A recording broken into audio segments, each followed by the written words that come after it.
Hello, everyone. Really quick, what's going on in the real estate world? Let's dive right in and share my screen with you. Let's see here what we're going to talk about today. So, California is in a homeowners insurance crisis. I think a lot of people know about that already. Let's look at the things we're going to talk about. So, understanding the legal requirement about homeowners insurance, explore fair plan coverage, reduce risk to lower premiums, consider location alternatives, creative financing approaches, and last resort, which I do not recommend, going uninsured. So the issue is that if you are, let's say, are thinking about purchasing a home, I would highly recommend a month or two prior, before even opening escrow, to have your insurance already in place. Obviously, you would already have be either on the contract or have a property in mind, the address in mind where you want to be. And that would be highly recommended because it can take a long time to get approved for insurance right now. So if you have a 30-day escrow and you're starting in the middle of escrow, be prepared to have an extended escrow period, because it could take another 30 days or so. So that's highly recommended. Now, let's look at what's going on with insurances and what I think you should know about insurance, right? So number one, understanding the legal requirement. California does not legally require to have homeowners insurance. Most lenders will, if you're financing, I would imagine, yeah, most lenders definitely will because they want to insure their investment, and the loan. In case the house burns down, they need to have a security. If you're paying all cash, you can technically own the home without insurance, but it means you're assuming all risk, fire, liability, theft, etc. So I would highly not recommend going that route, but that is an option. Number two, explore the Fair Plan coverage. So California offers a California Fair Plan, and that is a state mandated insurer of last resort. So what some people have done is, for example, in Malibu, for example, if there is a high risk and you have a high premium for insurance, what insurance brokers sometimes do, they combine their insurance plan with the California Fair Plan, and that becomes more affordable. So let's say, for example, you have a $2-3 million house and the California Fair Plan limit is 1 million, then you would be covered with that, and the rest is on the other insurance. So that is one way to do it. And a lot of people in the fire were underinsured. So another highly recommended, this is actually very important.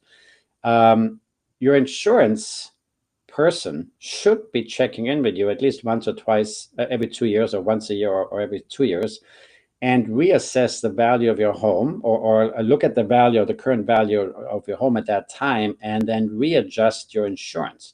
Because what happened in the Altadena and Pacific Palisades fire, a lot of people bought their houses 10, 20 years ago, and they bought it for whatever, let's say $1.5 million or 2 million, and it has increased in value up to 4, but they were still only insured for 2. So this is important. I think it also would be smart on the insurance person because it's more business for them, right? Basically giving you a call as the homeowner, said, hello, this is whatever, Jim, I'm your insurer.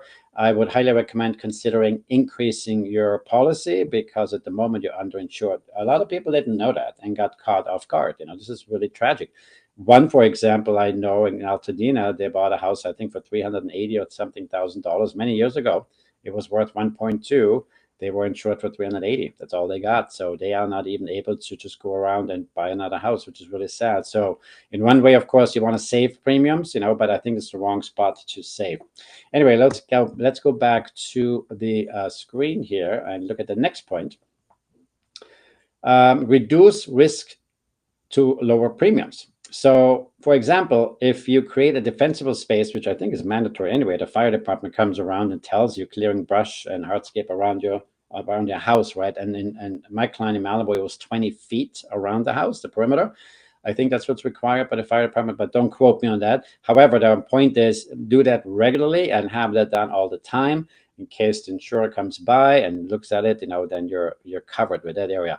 Also, if you have Class A fire-resistant roofing or sprinklers outside, not inside, outside sprinklers, I would recommend. That will also probably help you because you have then reduced the risk of a fire. Or join a Firewise USA community. Some carriers, not all, some recognize this with better pricing. Point number 4. Consider location alternatives. So this is important too. So when you're shopping for a home, obviously when you're in escrow, you already know what home you're you have the address, you know what home you're interested in. But if you're looking around and haven't gone in escrow yet, you're not under contract, purchase contract, look at the houses you're looking at and look at what zones they're in. If they're in a fire zone or a high fire zone, high risk zone, you may want to go just a mile or so east, south, or north, and you already may have discovered that it's no longer in that danger zone. So that's something to consider as well when you go shopping for homes or when you look at homes. Because very high risk wildfire zones insurance is often 2 to 3 times higher than in suburban urban areas. So that's very important, right?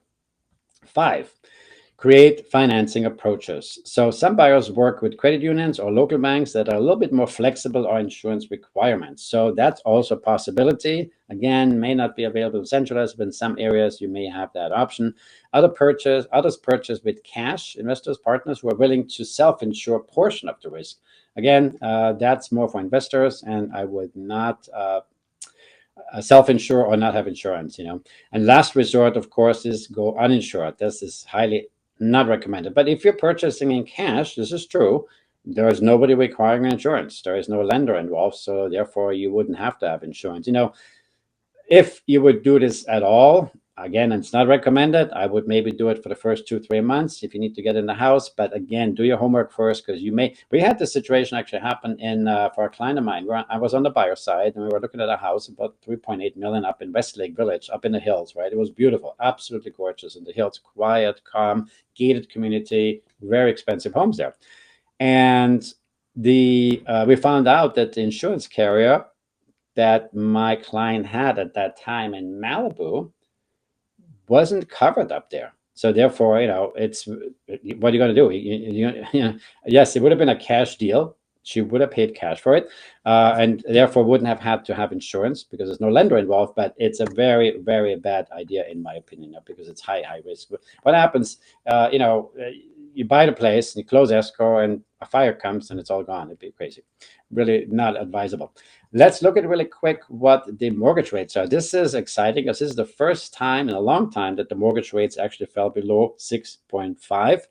I think they need to be at 6 or 5.75, even 5.5. That would really ignite the market. Hopefully we get there in September. We just took my listing off the market, because a rate drop was announced for September. So we're waiting to see if that spurs the market and also maybe brings back some confidence in the market, because buyers are spooked right now. Buyers are just like 6.5, 6.7, 6.8 was way too high. The prices are high, the rates are high. Prices have come down a little bit, although, especially in certain areas like Vegas, really, really bad. Their market has really slowed down. Anyway, I want to make this as quick as possible and give you information that is valuable, but these things I would highly recommend considering when purchasing a home. As always, if you could like and subscribe to the channel, that would really help me. And also, if you have any real estate related questions, please call me at 310-918-2260, and I'd be glad to jump on a call and discuss your plan of real estate. Thank you so much for watching.